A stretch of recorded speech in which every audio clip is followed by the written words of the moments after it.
Hey everybody, this is Chris Boardwine with Davie County Diggers. I want to thank you so much for tuning in today to watch the video and support the channel. It just means a lot to me, so from the bottom of my heart, thanks. Today we're going to be doing something a little bit different. This will be the first video, I think, where I'm actually not doing any metal detecting at all whatsoever. Instead, we're going to do a research project together on a really super cool and really rare Confederate Rifleman button that I dug about 3 or 4 weeks ago. If you didn't get a chance to watch the video, check this out. Oh my gosh, folks, I am shaking. I cannot freaking believe what I just flopped out of the hole. I can't even talk. Oh my gosh. This is a Confederate Rifleman's button. Holy crap. So as I'm sure most of you already know, the provenance of a relic is what can make it special, unique, expensive, all those things. Provenance speaks to the details behind the relic. Where was it found? Who did it belong to? How was it used? What unit were they with? Those type of things. All the 5 W's that go along with a relic are the provenance of it. And so that's my goal on this mission here, is to find as much provenance to do with this Confederate Rifleman button that I can. The journey took me across literally hundreds of miles in 3 states, so hang in there with me. I think you're really going to enjoy this. The first thing that I did to start researching this button was to pore over battle maps that I was able to find online. A basic Google search will bring up tons of great maps and information for you. The Library of Congress is also an excellent source of older maps, with many of them either made during the war or commissioned by the federal government shortly after the war ended. And another great source of information if you're on Facebook is the Civil War Maps group, where you'll find daily posts of photos and maps and other Civil War records. I highly recommend this group if you're not already a part of it. The consistent fact that I saw over and over again on all of the battle maps that I looked at is where the button was recovered is definitely where Confederate Brigadier General Samuel McGowan's troops were fighting. Having been able to determine that the location where the button was recovered is where McGowan's men were fighting at proved to be a huge help towards taking the next step in the research process and finding out more about this button. At the time of the battle, Brigadier General McGowan was commanding the 2nd Brigade out of 6 that belonged to Major General A.P. Hill's Light Infantry Division of General Robert E. Lee's Army of Northern Virginia. The 2nd Brigade was a South Carolina brigade, commanded by the well-known South Carolinian Brigadier General Maxcy Gregg, until he was mortally wounded at the Battle of Fredericksburg and died 2 days later.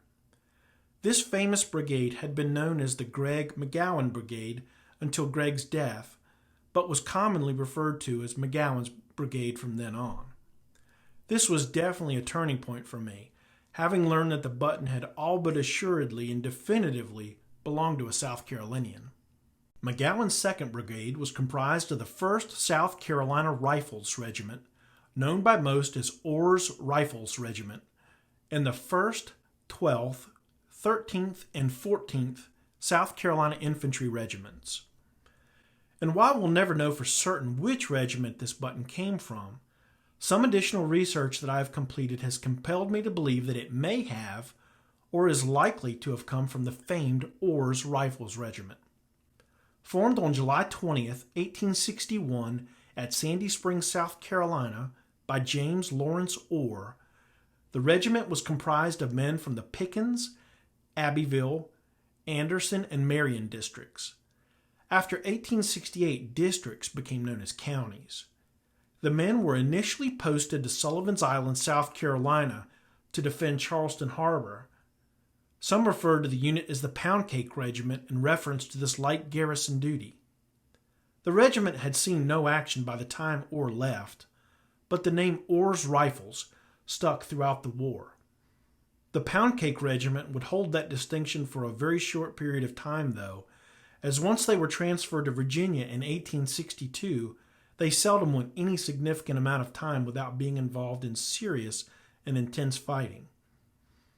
Perhaps one of the most interesting facts related to Orr's Rifles was their iconic regimental battle flag, which you may recognize as having been featured during the opening title sequence of the critically acclaimed 2003 motion picture Gods and Generals. I researched the unit engagements of the regiments belonging to the 2nd Brigade, including Orr's Rifles. My jaw practically dropped open. A better question to ask than what battles and engagements did this unit fight in is which ones didn't they? It's practically a rundown of the entire Eastern Theater campaign of fighting.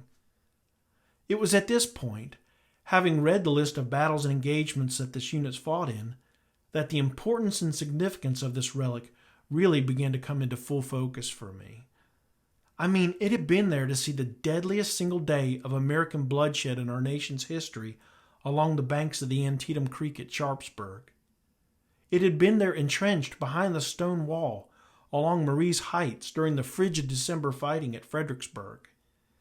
It was there as Stonewall Jackson fell from his horse at the Battle of Chancellorsville. And yes, it was there during the 3 brutally hot days in July in the rolling hills of southern Pennsylvania at the small town of Gettysburg, as Lee took the fighting across the Potomac River into northern farmland. It was there as the wounded and dying cried out as the woods around them burned at the Battle of the Wilderness. It was there during the desperate fighting of the Overland Campaign in the Battle of Cold Harbor, as the rival armies in a deadly chess match tried again and again to outflank the other while engaged in merciless fighting. It was there throughout month after brutal month during the siege of Petersburg. And yes, it was there during the desperate Appomattox campaign, as the Confederates fought in growing desperation with the full knowledge that their cause was becoming more and more unwinnable every single day. And while I was really happy with the information that I had learned up to this point, I still wanted to reach out to an expert for confirmation of what my research had revealed to me. And that took me on the road to the South Carolina Confederate Relic Room and Military Museum located in Columbia, South Carolina, where I had made an appointment to meet with the museum's curator of education, Joe Long. Let me first say, if you ever have the opportunity to visit the Confederate Relic Room, I highly encourage you to do so. I only filmed and photographed a very small percentage of the unique relics that they have on display, and it is well worth the time.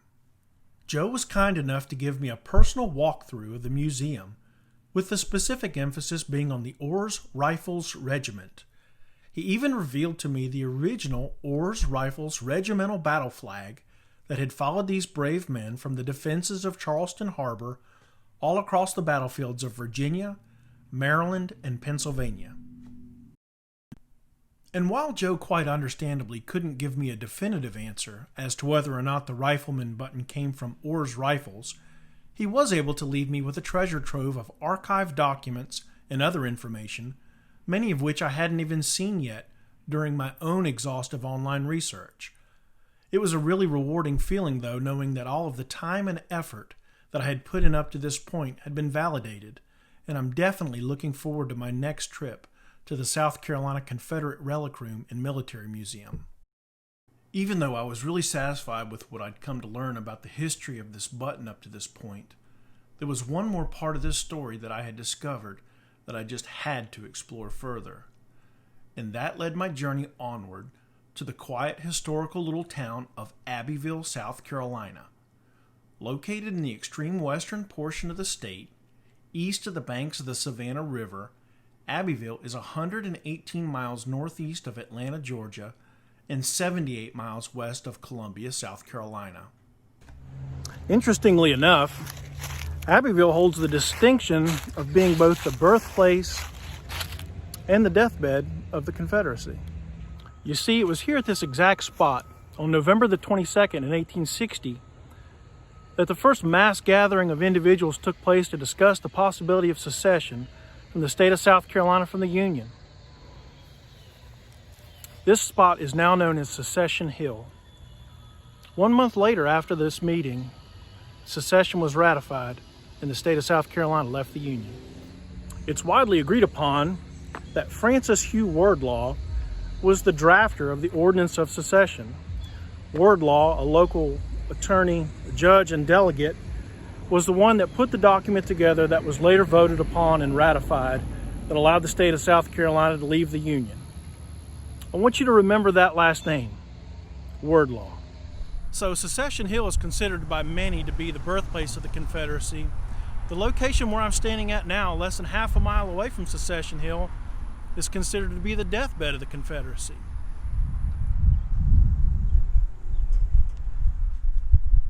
I'm at the Burt Stark Mansion, also known as the Armistead Burt House, which was built in the 1830s. On May 2nd, 1865, some 22 days after General Robert E. Lee surrendered the Army of Northern Virginia to Union General Ulysses S. Grant at Appomattox Courthouse, Confederate President Jefferson Davis arrived here at the Armistead Burt House between 4 and 6 in the afternoon to hold what would end up being the final war council held by the Confederate States of America. It was here at this war council meeting that President Jefferson Davis announced that he wanted to continue the fighting using the available Confederate forces from the Western Theater and west of the Mississippi. However, the other members of the war council that were present at this meeting, most notably Secretary of War John C. Breckinridge and military officers Braxton Bragg and Basil W. Duke, disagreed. Davis was perplexed, and when he asked the men why they were still there then, if they didn't think the fighting should continue, they solemnly replied that they were only present to make sure Davis was able to escape safely. After several minutes of intense anger and fuming, Davis resigned himself to the fact that the war was over. The War Council had spoken, the fighting would come to an end. Where you're looking at now was the very last meeting of the Confederate States of America, and shortly thereafter, it dissolved. And as interesting as the history of Abbeville that I've shown you so far is, it is not the reason why I drove 3.5 hours to get here today.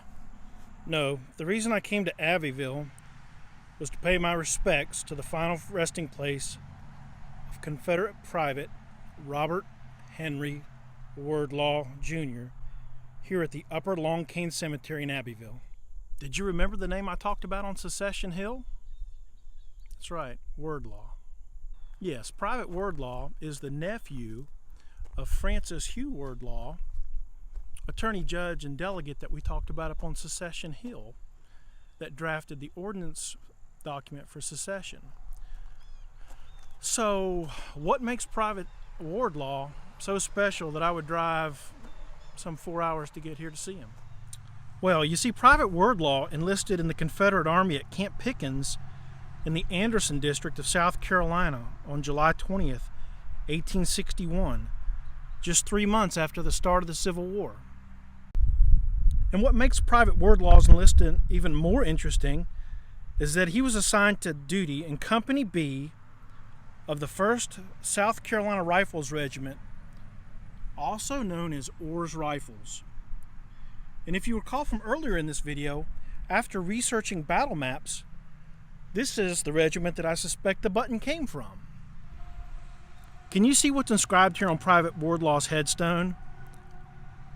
It says, he received his last wound on the lines near Petersburg, Virginia, 31 March, 1865. The tombstone further goes on to say, after much suffering, he finally reached his home and succumbed to his wounds on May the 5th, 1865, a soldier of Christ and of his country. So ladies and gentlemen, the battle that I recovered that button from, it was also fought on March 31st, 1865 on the lines outside of Petersburg. So I asked this question somewhat rhetorically. What do you think? Is it possible that the button I dug up outside of Petersburg came off of Private Wordlaw's uniform? Well, to that, I'd say it's impossible to say for sure, and no amount of research will ever be able to fully answer that question. It's conjecture at best, and I want to be clear that I'm not making any assertion that this button belonged to this particular soldier. But it's not only possible, but it's plausible and even conceivable on several fronts. Folks, he belonged to the same unit that I suspect that the button came from and was wounded on the very same day that this battle took place at the very same location. And while we'll never know for sure if this button belonged to Private Wardlaw, the mystery behind this story is the kind of thing that makes history so alluring.